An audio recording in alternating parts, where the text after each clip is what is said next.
aulinha de hoje teremos sistema nervoso geral, mais aplicado à histologia.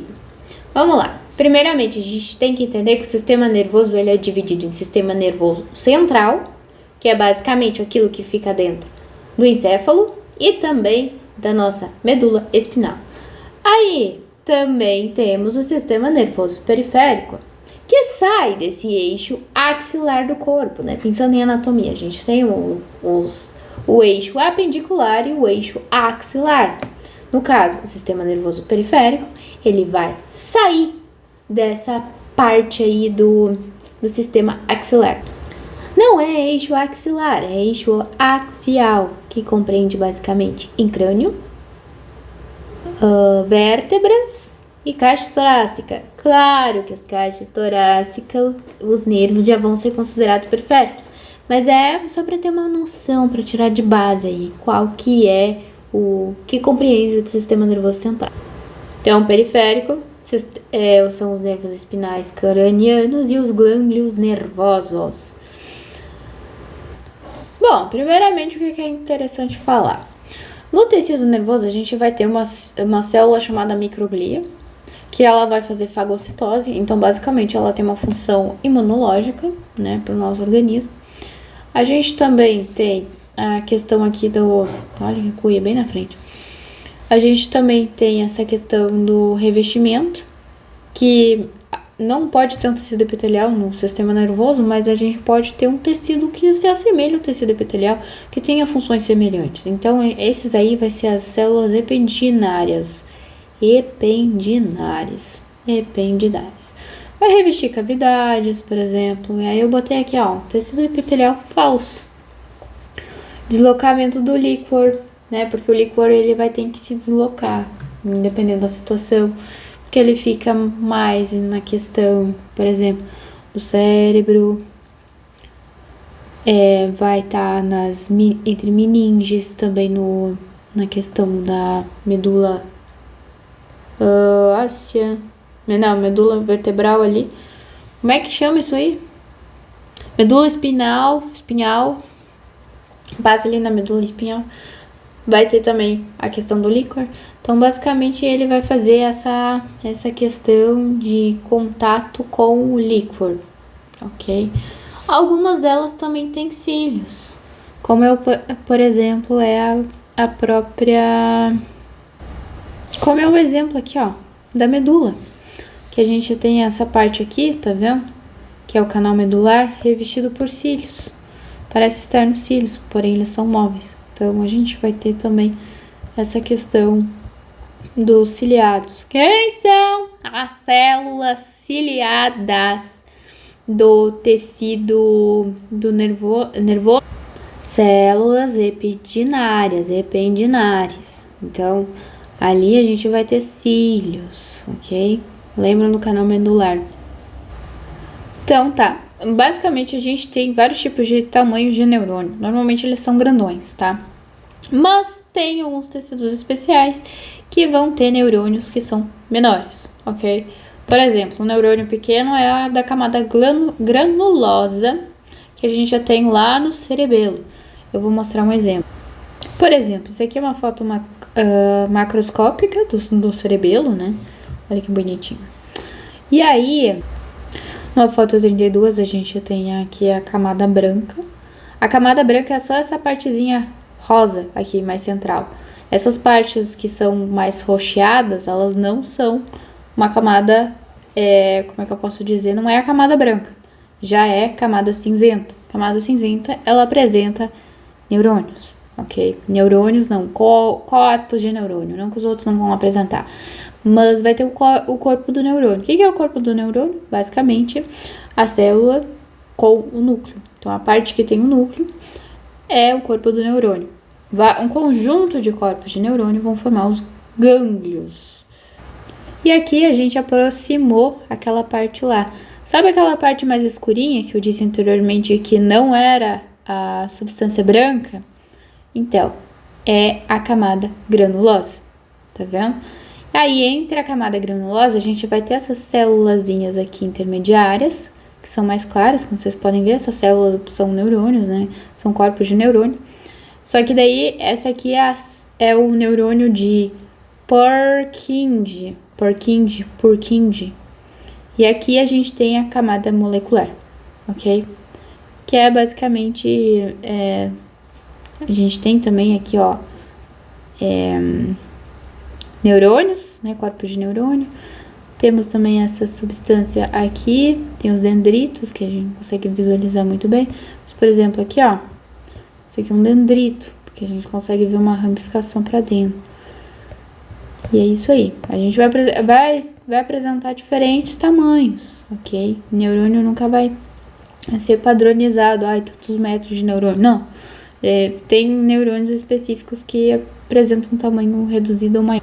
Uma coisa importante também é que o tecido nervoso, ele não apresenta muitas células tronco. Elas apresentam muito poucas células tronco. Então, tem ali uma questão de divisão. Tipo, divisão não. O neurônio não se divide. Mas tem uma questão aí de produção de um novo neurônio. Porém, é muito pouca. Porque são poucas células tronco. O que pode acontecer? Por exemplo, aconteceu um AVC. Um AVC e aí ocorreu a morte de tecido cerebral em determinada área. Aí, para não ficar um buraco, né, porque aquilo lá vai ser decomposto de alguma forma, não vai ficar um tecido morto ali necrosado, porque isso pode dar infecção, enfim, o corpo vai entender que é um corpo estranho e vai eliminar. O que acontece? A gente tem células no nosso corpo, principalmente no tecido nervoso central, chamadas de astrócitos, tá? Então, a gente tem astrócitos no sistema nervoso central e eles são muito comuns, é uma célula glia muito abrangente. O que são células glias? Células glias são células que têm uma função ali no sistema nervoso central, basicamente de manutenção, falando bem coloquialmente, dos neurônios. Vão ser basicamente, por exemplo, os oligodendrócitos, que vão formar a bainha de mielina. Temos os astrócitos, né, que eu já falei a função deles também, de se aglomerar ali no tecido necrosado, né, digamos assim. Vamos supor que tem um tecido necrosado por conta de um AVC. Os astrócitos, eles vão se aglomerar ali para formar um buraco, para tampar o buraco, de certa forma. E aí, não vai ter o buraco, né? Nossa Senhora. Basicamente, essas células aqui fazem parte da neuroglia. A neuroglia é responsável pela essa manutenção dos neurônios, né? Aí, por exemplo, a gente tem os astrócitos, que eu falei agora, os oligodendrócitos, a microglia, a fagocitose, as células ependimárias, que são as responsáveis por essa questão de revestimento, a passagem de líquor entre cavidades, essas coisas assim. Como se fosse um tecido epitelial ali do sistema nervoso. Então, basicamente, aqui a gente tem uma imagem que mostra esse funcionamento, né? Aqui a gente tem o corpo do neurônio, com as células microglias que vão fazer a fagocitose. A gente tem os oligodendrócitos que vão formar a bainha de mielina, né? No axônio, que não tá aqui, o axônio tá aqui, não está aqui. As células ependimárias, né, que elas acabam fazendo essa questão de manutenção, evitar contato, tem aqueles cílios que eu mostrei, enfim. O astrócito. Os astrócitos, eles podem estar tanto na substância cinzenta quanto na substância branca, tá?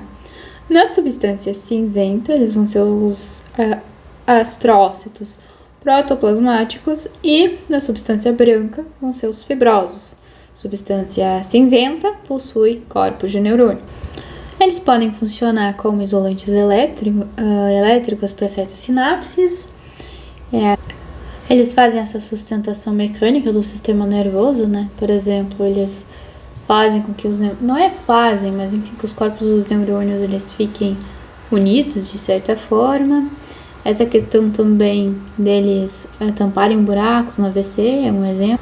Aí lembra que eles estão presentes tanto no tecido, na substância branca quanto na substância cinzenta? Pois é, 80% dos tumores cerebrais são responsáveis pelos astrócitos fibrosos, que estão na substância branca. E aí, olha aqui, ó, a substância cinzenta, ele vai apresentar essas fibras aqui, não é fibras exatamente, mas esses prolongamentos um pouquinho mais curtos que esse aqui e são mais grossos. O que acontece? As células glias, elas têm uma alta probabilidade de regeneração. Então, elas se regeneram muito rápido, se multiplicam muito rápido. Qualquer mutação ali vai gerar um aglomerado de mutantes. Aí a gente tem a gliose, que gera hiperplasia e hipertrofia dos astrócitos. A hiperplasia é quando ela aumenta o seu tamanho e aí tampa o buraco lá do AVC, por exemplo. E a hipertrofia é a mesma coisa. Não sei. Então, os oligodendrócitos, eles são menores que os astrócitos. Vão ter prolongamentos gastrócitos. Substância branca e cinzenta, eles estão presentes, então, nos dois. E a princípio, a substância branca e cinzenta, elas também vão ter essa questão de células glia, tá? Não tem muita definição. Tem, não tem. Tem, entende? E aí, assim, ó, eles vão formar a bainha de mielina na substância branca e eles podem fazer até 50 bainhas de mielina, tipo em axônios próximos. Já tem um exemplo aqui, tinha uma imagem bem... Aqui, ó, os oligodendrócitos do sistema nervoso central, que eles vão formando aqui esses 50 segmentos de bainha de mielina. Olha aqui como é que eles vão se enrolando. Que é diferente das células de Schwann, que vão formar também a questão da bainha de mielina, porém no sistema nervoso periférico. No caso, a célula de Schwann, ela vai se enrolar ao redor aqui. Então, vão precisar de várias células de Schwann para enrolar um único axônio, propriamente dito. Aí a gente tem aqui a parte que é o internódulo, quando o Schwann está aqui enrolado. E tem a parte do nódulo de Ranvier, que é só o citoplasma da célula. Assim como os internódulos, também tem o interneurônio, que é uma estrutura à parte aqui que fica entre os neurônios. Sobre essas células satélites, elas se envolvem ao redor de gânglios, tá? Gânglios, como eu disse anteriormente, são aglomerados de corpos nervosos. Bom, a microglia, então, como eu disse anteriormente, ela é responsável por fazer fagocitose. Vai ser basicamente de 5 a 10% das células glias, então elas são comuns, mas não tão comuns. Eles vão ter esse formato, né? Vai administrar esse formato, diferente do oligodendrócitos, que vão ter esse formato aqui, e que vai estar conectado a um axônio, que vai enrolar o axônio, essas coisas aí, ó. Assim é visto numa imagem microscópica. E aí a gente também tem a questão dos astrócitos, como eu falei anteriormente. Tem os mais finos, os mais grossos, depende de onde está localizado, se é sistema nervoso periférico ou não, né? Sistema nervoso periférico vão ter essa... Quer dizer, não é sistema nervoso periférico, é? No caso, se está na substância cinzenta ou se está na substância branca. Da substância branca ele vai ser mais fino e mais grande, e o da substância cinzenta, que é onde estão os corpos dos neurônios, ela vai ser mais grossa e mais... A microglia também vai estar na substância branca e cinzenta, assim como os oligodendrócitos.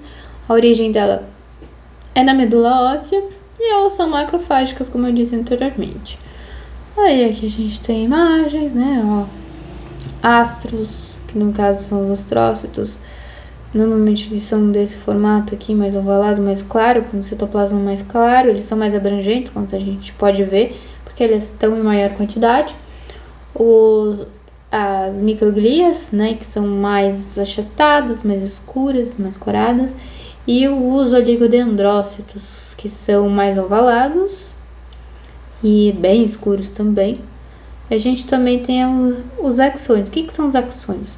São essas estruturas mais rosadas E a gente vai ter a bainha de mielina que normalmente tá cobrindo aqui, ó. Por exemplo, aqui, essa parte que não é corada, né? Não é que não é corada, ela é dissolvida no processo de fabricação da lâmina. Então ela acaba sumindo. E aí a gente tem as células ependimárias, né? Que são os ependimócitos.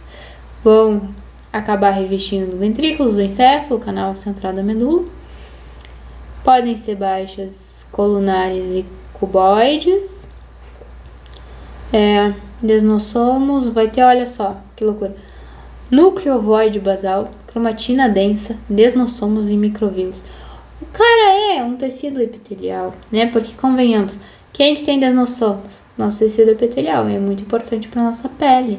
Na questão, por exemplo, de uma bolha, os desnossomos se desgrudaram.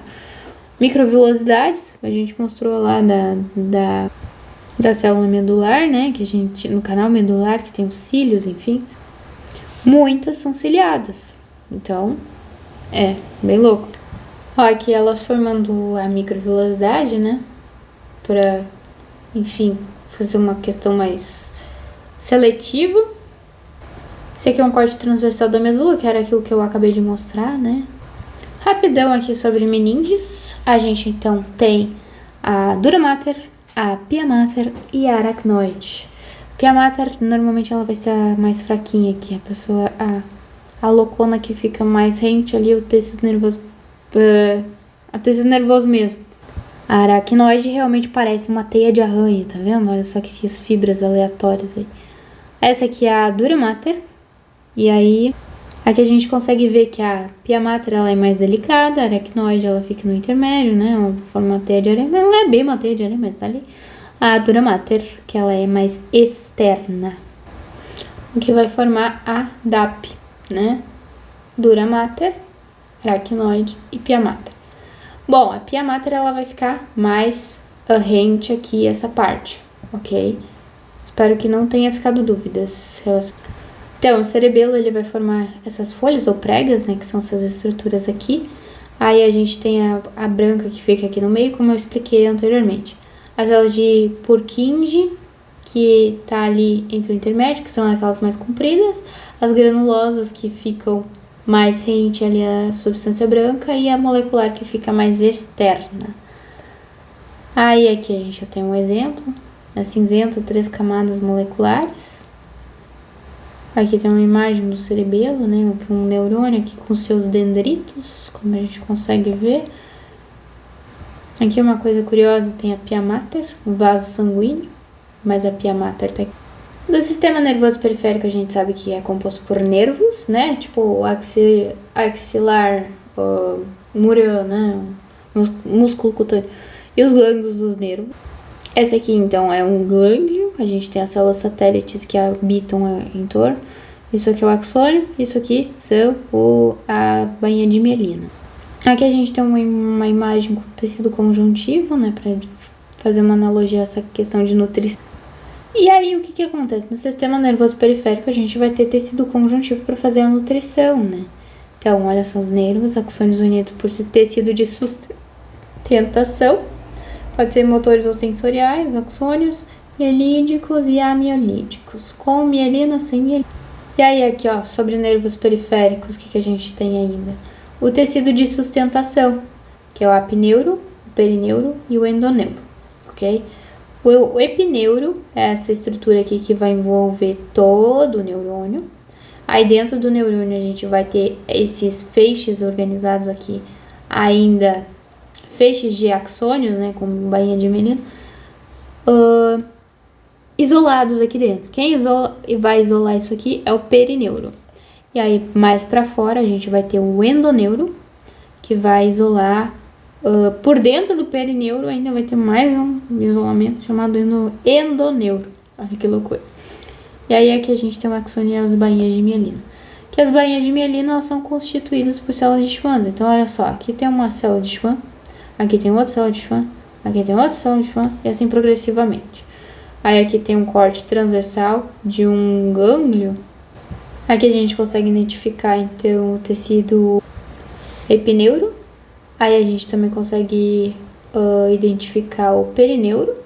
E por dentro, né, do perineuro, teria o endoneuro. Então, endo é de dentro, endoneuro, perineuro é fora. É estranho, por que eu tenho que ter dois E? O axônio, então, forma aquele formato que eu falei antes. Essas células aqui são células de Schwann.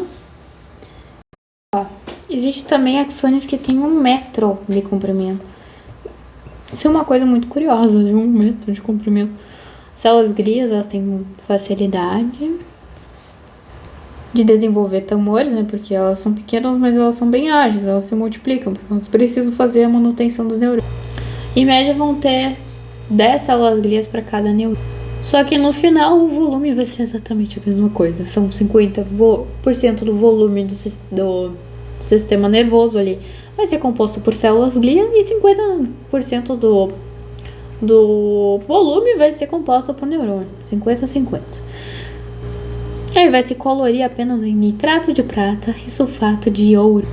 Bom, a neuroglia, como eu expliquei mais ou menos, vai ser todas as células que pertencem à glia, né? Basicamente, aqueles que estão no sistema nervoso central. Já o sistema nervoso periférico, ele vai ser composto por células de Schwann, células satélites, que são aquelas que ficam em volta do glânglio, e as células glias entéricas, ok? O que a gente pode entender também do sistema nervoso central? O mais comum é os astrócitos, seguido por oligodendrócitos, microglia e os impedinários, que são os tecidos epiteliais.